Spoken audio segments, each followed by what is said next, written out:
What's up, guys? We're back with our YouTube videos again, and for our first video I decided to I figured I'd show you guys what it took to make a 500 horsepower My Evo. When I first got the car, it didn't look much different than it looks now. I got tail lights, diffuser, wing, badging, fenders, hood, carbon fiber, and the splitter, headlights. That's basically all done exterior wise. When I got this car, I wanted to focus on the engine, and I did all this stuff after I built the engine.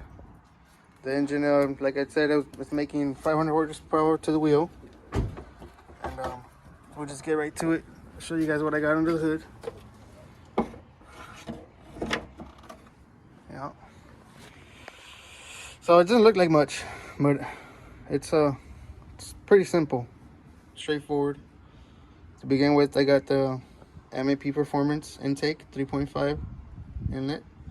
I got the MAP Performance intercooler piping top and bottom, and I got the AMS intercooler. It's a 3.5 AMS intercooler. 3.5 is more than enough for 500 horsepower, even up to 600 horsepower from what I understand. And then I have the oil catch can. I got that after this car was, I put the turbo and all that. It was getting so much oil build here. I decided I had to get it because I wasn't too sure if you had to retune the car to when you put the oil catch can. And from what I've read, you don't have to if it's a small one. If it's a bigger one with a dual catch can and all that good stuff, you might have to tune. Still not too sure about it. And then you guys can see it's aftermarket injectors. It's Injector Dynamics 1100cc with 350 AM fuel pump, and that's the best combination in my opinion. But I mean, everything's different compared to what turbo, how much horsepower, or what do you have under the motor or inside the motor and all that good stuff. But as you can see, it's a stock manifold. It's a 3076R Garrett turbo, 2nd gen. It's a bigger turbo. I do have to brake boost a lot to have the good torque on it. And yeah, it's all right. I mean, for my first turbo, I'm not gonna change it. It's just it works for me, so I'm not gonna bitch about brake boosting and all that good stuff, you know. And following that, I have a that turbo is good for 550, so I'm like right in the verge of like on the horsepower range for that turbo. 500 is just like right on the money. It's perfect, reliable, you know. But after that, it's AWS. What is it, AWS again? Forgot. Dump pipe? Yeah, the dump pipe. Open dump. Let me see. I got it on my phone. Real quick. Oh, XX powered. It's the eBay version, guys. I ain't afraid to say it. eBay. See that flange there? The bolt-on flange. But since me and my brothers are welders, I decided to not get the ETS because it's more expensive. It's like $400, probably even, yeah, $300 more than what that cost. And to me, it does the same thing. The only difference on the ETS, it's I believe it's billet, or not too sure, but the hole in the flange is bored out and it's already welded on there. So I basically did the same thing. I welded the flange shut to the downpipe flange. It's all welded, and the inside welded also, and we bored it out with a die grinder. And flows is perfect, you know. Air flows right through. It's all good. Works the same way. So if you guys want to save some money on that, you guys go ahead and do the same thing. And after the open downpipe, it's a Megan test pipe, eBay also, and I got the Tommy exhaust. So that's basically just what I have in the Evo. I mean, it's simple, nothing too dramatic. Probably the most expensive thing I bought in the car was the turbo. After that was probably the intake and the Tomei. That's probably the most expensive one. But yeah, the rims, these are raised. They came with some Yokohamas street tires. They were thinner than that, way thin. I had a big old wheel gap. I like it. The next day I went to go change them to some Federals, and I wasn't running the same power I had when I put the Federals. I had the Federals before I built the engine. And yeah, they're just covered up the wheel guide. I didn't like how it looked. And now the Federals are being used. They get sticky, man. They grip. They're good. I can't complain. It just gets slippery when it's raining.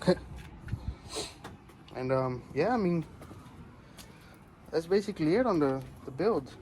You guys want to know the price range and how much actually everything costs? I can make another video on that. And the tuning. Let me get to the tuning actually. I forgot about that. So when I first got the car, I went with I had the Tomei and test pipe. I didn't have the open dump, and I had a regular intake. I had the stock intake, but with a different filter. It's a filter from fucking AutoZone. It worked. It worked good. It had the little flutter with the stock turbo. Everything was good. So I went to go tune it.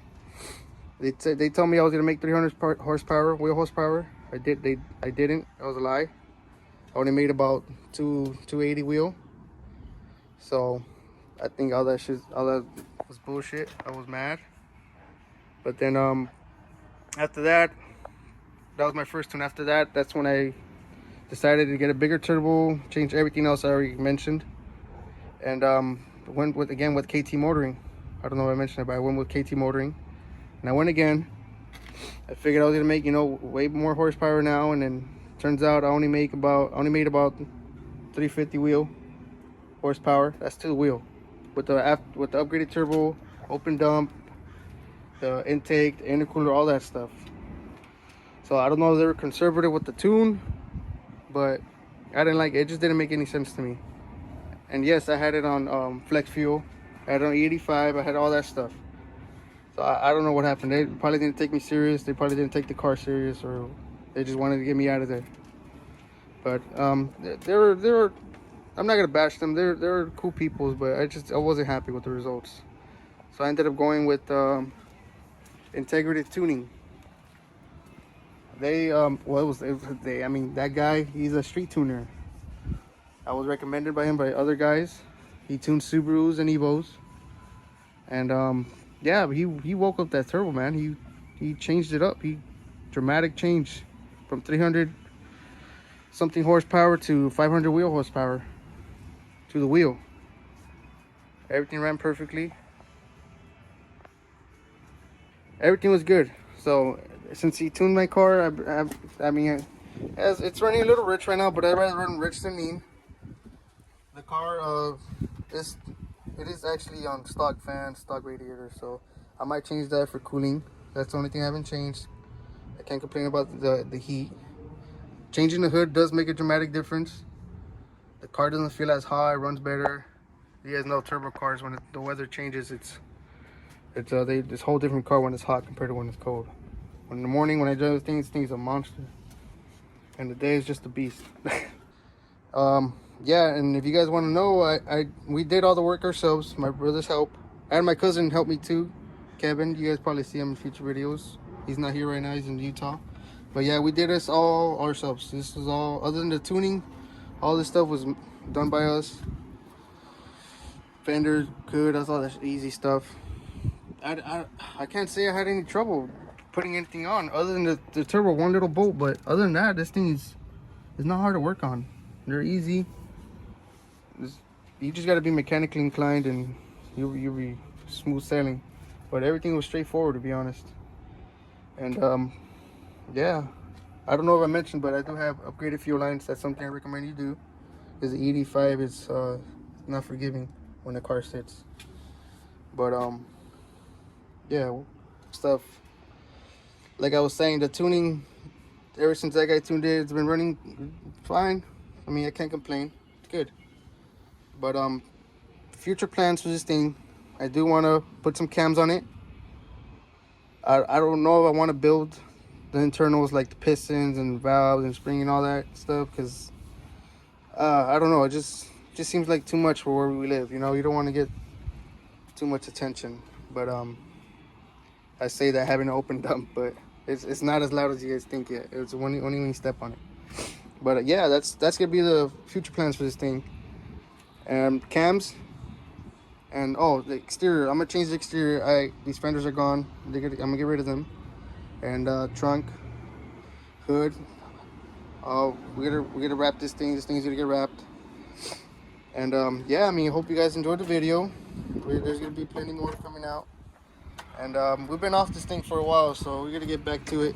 People have came up to us and asked us to start recording again, man. They like the content. We're mainly focused on our Instagram, so.